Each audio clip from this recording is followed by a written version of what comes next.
Good morning, everybody. Welcome to CW Live, a very special Count Me In National Day of Action. I can already see hundreds of you piling on, which is great, in the top left-hand corner. My screen always gives us a real boost early doors. We also know many of you across BT Group and Openreach will be working at this time, so of course this recording will remain on screen all of today. So today is another step in the Count Me In campaign. I'm delighted to be joined by our Deputy General Secretary for Telecoms and Financial Services, Andy Kerr. Good morning, Andy. Hi, Chris. And also we've got President of the CW, Karen Rose. Good morning, Karen. Good morning. So we're going to get an update on the negotiations from Andy and Karen. We're going to get some information to our branches, which is actually critical, and we're going to get a call to arms to our members. So we're not looking to be on for more than 15 to 20 minutes, but hopefully there's some critical information that you're going to receive today. What you can do is in the comments, let us know you're still with the union. Put Count Me in the comments. Let us know you're still backing us. Let us know you're still with us, because that's a massive boost, and it sends a signal to management, who undoubtedly will be watching this session as they watch every other one. So whilst you're piling into the comments, and I'll put the best of those on the screen, I'm going to ask Andy Kerr, our Deputy General Secretary, to set the scene. Over to you, Andy. Thanks, Chris, and thanks to everybody who's joining us today. And I think this is one of the first Facebook Live since the ballot results. So another big thank you to everybody who took part in that. It's really important that you did. So thank you for that. Really, since then, we've been trying to negotiate with the company, and we have opened up some dialogue with the company on a number of areas, basically into 6 sort of key areas with the company. I don't have necessarily time to go through every single part of it today in this call, but really to say that, have we made progress? Well, in some aspects, we have made some progress, but a little while to go. But in those areas, we probably could and get to an agreed issue with a bit of work on both sides on that. But really, what the issue is, there's two main areas where we are finding it really difficult. In fact, we're at an impasse, I think would be fair to say. We have asked the company on redundancy. We've asked them for a moratorium, a pause, if you like, for a period of time while we're trying to negotiate our way through and get to an agreement between us. The company have basically refused. They've refused to put in place that moratorium, and that it causes us major concern. So unless we can get movement on that from the company, that issue in itself will not be able to progress. So we are at really a pivotal moment, if you like, in discussions. And in a couple of other areas, there's real problems. But the other one that's come into it in the last few days and few weeks is the issue of pay. Because it is crucial that this is the time of year we normally discuss pay with the company. And it is clear that to get a deal through in all the aspects that we're discussing with the company, pay would have to feature in that in some way. And what we've got from that, we have not got any formal proposal for the company on pay, but what quite clearly the indications from the company at this point in time is really potentially there'll be no pay rise, or at best a very small amount, looking as they do to CPI, which is sitting at 0.6, 0.7. So it gives you a kind of idea of where the company's thinking is, and that's far short of what we think you deserve. You've been key workers in this pandemic over the last year. You've done a tremendous job out there in the field, in the contact centres, in the offices, and all the work it's done for BT, not just to keep this company going, but to keep the UK going. That's the work that you've done. And to be treated this way by the company is an absolute disgrace. So we are at an impasse with the company. We will continue, as you would expect us to do, we will continue to discuss these matters with the company over the next few weeks. But I have to say now that we are reaching crunch time. And the next couple of weeks or so are going to be absolutely crucial to us. Now, we will try our best to negotiate our way through this, but if we can't get there, we are going to have to come back to you. We are going to have to come back and ask you to ballot again and record your vote. So hopefully you keep on board, keep in contact with your branches. We will, over the next few weeks, make sure the messages get out to you as much as possible, any updates and negotiations, etc. But please keep on board. You've done a tremendous job so far, and let's stick together. Thanks. Thank you, Karen. I'm going to let you get across any opening messages to the members that you want to at this point. Okay, thank you, Chris. Well, as Andy's already outlined, obviously this is the first live broadcast we've done since we announced the ballot results. And Andy has also explained that we've been in negotiations since then. But what's been absolutely fantastic for us to see while we've been doing that is the way that the branches and all of our members out there are keeping on board with the Count Me In campaign, and they've kept the activity running and going. And what's even more brilliant is the number of volunteers we've seen step forward from our ordinary member population when we've asked for campaign ambassadors to step forward. So volunteers to just be a point of contact for us and to be able to just be the lead person amongst their team members and their, you know, their teammates, I should say, and send those CWU messages. So what's been fantastic, if we've already got an absolute army of people who have come forward to volunteer to be those people, there is room for everybody. So we're not full up. We're not one of those organisations that only has a limited number of people allowed. So there's plenty of room for as many volunteers that want to come forward. And now would be the time to do it, because I think Andy has outlined already this morning that we are in a situation where we are coming to a point where decisions will have to be made, and they won't be easy decisions for us to make, but you know, we don't take these things lightly, and if that point comes, then we quite clearly need to have all of our branches and all of our members ready for an industrial action ballot, because that is what it will come to if we're not able to find our way through this. So there's a couple of things that branches need to do as well. Is obviously we've got, if we do come to an industrial action ballot, we've got legislation that we need to get over. There's several hurdles in that we need to ensure that we're on top of, we jump over clearly. So that what's important now is that every single member of ours out there in BT make sure that their home address details are up to date. This is an opportunity for branches to make sure over the next couple of weeks that they are keeping their records absolutely bang up to date. We know that all of this work has been ongoing anyway, but as I said, it's an opportunity the next few weeks to continue to do that, because if we do come to the point where we need to make that decision, then quite clearly any work that's done now over the next couple of weeks will be a bonus, because it'll be stuff that's in the bag that doesn't have to be done at that point. So I think it's time. I think the message today is it's time to prepare really for taking that ultimate decision to ballot for industrial action, because sadly that is where we will end up if we're unable to make progress over the next few weeks. Thank you, Karen. Fantastic. Andy, obviously, you know, I think both yourself and Karen have laid it out, you know, crystal clear there, you know, some progress, but not enough. And we're moving towards a ballot. I think, you know, that's the message towards our members and branches, and get yourself ready for it, clearly. But I mean, you know, in a more sort of positive light, you know, members will be thinking like, well, you know, we've given a consultative ballot, you know, we haven't been able to move them. But the reality is, you know, that show of strength got us back in the room, has made the progress that you detailed in your update today and Karen's update today. What we need them to do now, surely, is, you know, prepare to give us another show, a stronger show of support, so we can get more significant moves. Is that what, you know, we're heading towards here with our members and we need from them?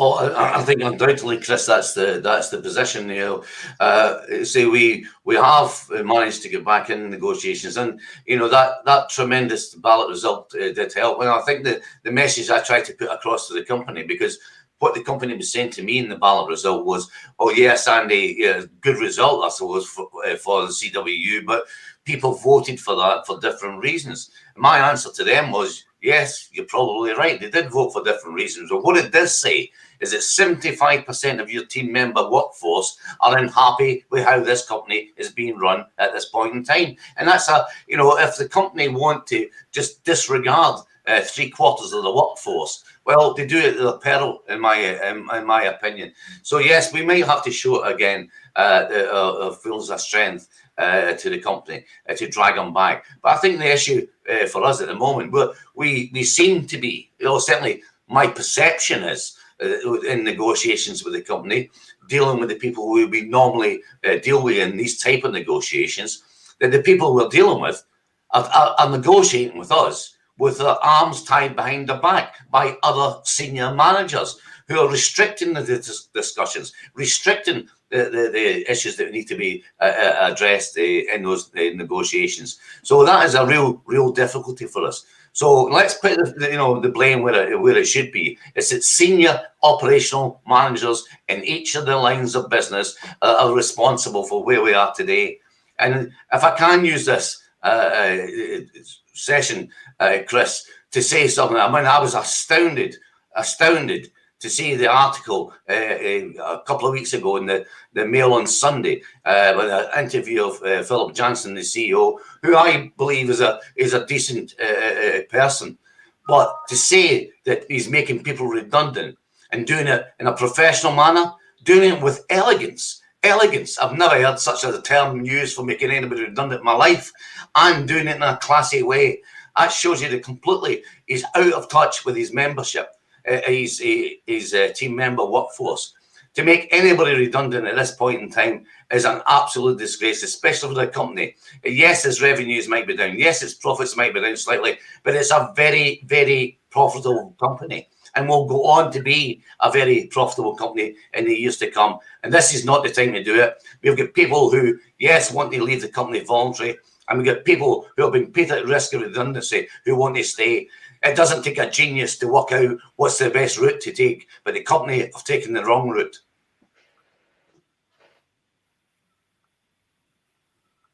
I've muted myself. Thank you, Andy. That's fantastic. And I can see by the comments from the members, you really hit a note there, and they understand the point that you're putting across there, and they agree with it, and I think they feel it as well, particularly with the comment you made about the elegance, the grace with people walking out the door. I mean, it's absolutely ridiculous. Karen, I want to come to you. You talked about just in your opening contribution, the need for us to, get the data right. Obviously Andy has previously talked about the reality is of a big union like ours with 40,000+ members with hundreds of workplaces, BT will be doing everything to try and, trip us up legally. We've got now the next few weeks. How vital is it that both our members make sure that their home addresses and their details are right with the branches, and our branches do that with the members? How critical is that work in the coming 2 to 3 weeks? Well, it couldn't be more critical. It is absolutely vital. There is no doubt about it. That is probably the most important thing that we now need to make sure that we've got in place, because quite clearly, if we run an industrial action ballot, having the records absolutely as good as we can possibly get them is absolutely vital in order for us to avoid falling foul of the legal hurdles that we've got to leap over. So every single member. So what I would say is to all of the members listening, talk to all of your teammates, right? Talk to each other. Make sure that you all know that any little change in your personal details, whether you've moved house or changed your name or any of these things, they need to be informed to your local branch as soon as possible. And today, tomorrow, don't leave it. Don't wait until 2 weeks or 3 weeks time, or it needs to be done. So do it straight away. It's really important that we have accurate and up-to-date records. And I know that, look, some people have said, and I think this is probably quite an important note, an awful lot of our members pay their union subscription directly from their wages. So there are people who have actually said to us that they think that if they update the records, the BT records, their work records, that automatically transfers through to the CWE records. Well, that's not the case. So if you move house, you don't just need to tell the employer, you need to tell the union as well. So we need those up-to-date home address details to be bang on, absolutely right, as soon as possible. the branches have been doing an awful lot of work around this. We know they have. They've been doing it for months, actually. So, you know, there is an awful lot of work that has gone on in the background. But like I said, it does mean if we are in a position where we do need to have an industrial action ballot, though that's all got to be done again, because it has to be absolutely up to date and accurate. So I'll apologise now on behalf of any of the branches that are calling the members and asking the same questions the members might think they've been asked in the last month or two. And I'll apologise in advance, but this is absolutely necessary. I cannot stress the importance of this enough, really. It has to be done. Records are key. Thank you, Karen. What I'm going to do now is give you both a moment or so just to sum up and get any final points across to the members. I think it's been an excellent session. We've had thousands of people online. We've had hundreds of messages of support, commitments for voting yes, commitments for people saying, count me in. So thank you to everyone who's done that. First of all, Andy, if I could just to give Karen a moment or so to take a breath and think of her final thoughts. If I could come to you for any final messages you want to get across. Well, I think, just finally, again, thanks to all our members for trusting in ourselves, the CW, the union, and showing the company what we think about them. As Karen's been saying there, the next couple of weeks are crucial to us. But there is potentially other people watching this today. Let me make it clear. It's not the issue that we have to wait for weeks, months, or whatever. As far as a battle with the company is concerned, if the company want a battle, they can continue doing what they're doing in negotiations. In other words, not moving on redundancy, etc. That's a matter for them, their decision. But let me make it clear: the CW is ready. We are ready to go into a battle if that's what it takes. We are hoping it doesn't. It's not my way of working. It's always been my view that the best way to do things is through negotiations. But if you're negotiating with people with arms tied behind their back, when you're negotiating with senior people in the company, not even considering some of the points we're making, some of the absolutely legitimate and logical points we're putting to them, if they're just discarding it completely out of hand, well, that is a matter for them. You see, the thing is, even if this gets to a bad stage, all those people don't care. I don't believe they care about team members. Their position is they'll just leave, probably with a large amount of money in their back pocket, and go and do the dirty deeds in some other company. Our people, it's about their livelihoods and redundancy. People who are getting put on there is no jobs out there. There's an economic downturn in this country, and it ain't coming back for a little while. So people who are getting made redundant have got little or no chance of getting other jobs in this country. And this company should start to wake up to it. They've got a moral responsibility to the people who've been working and creating the profits in this company for many, many years. It's now time for this company to stand by their team members and not discard them and throw them in the rubbish heap. So we are ready. And if the company want a battle, I'm certainly, more than willing to lead that battle. Thanks, crystal clear there from Andy. Karen, I'm going to come to you for your final messages to our members and branches. I think Andy has covered it really. And I think the one thing that I will say is this: this is a fantastic union. It's an absolutely brilliant union that's got a fantastic track record of looking after its membership and always absolutely coming out with some really strong agreements that look after its members. And we're in a situation now that we've not been in for decades, basically, where we're not able at this moment in time to find a way through. And this union is a fantastic union because of the fantastic members we've got out there. And I think Andy has covered it a few times when he's been speaking today, saying our members are key workers out there. And they have kept this country going in terms of the broadband, and which loads of people have been relying on far more throughout the pandemic, right? And they deserve, all of you, all of the membership, you deserve far more respect than we feel you're being shown at this moment in time. And so what I will say to you is this: thank you for your solidarity. Thank you for your support, right? Keep it up, and we can win this battle.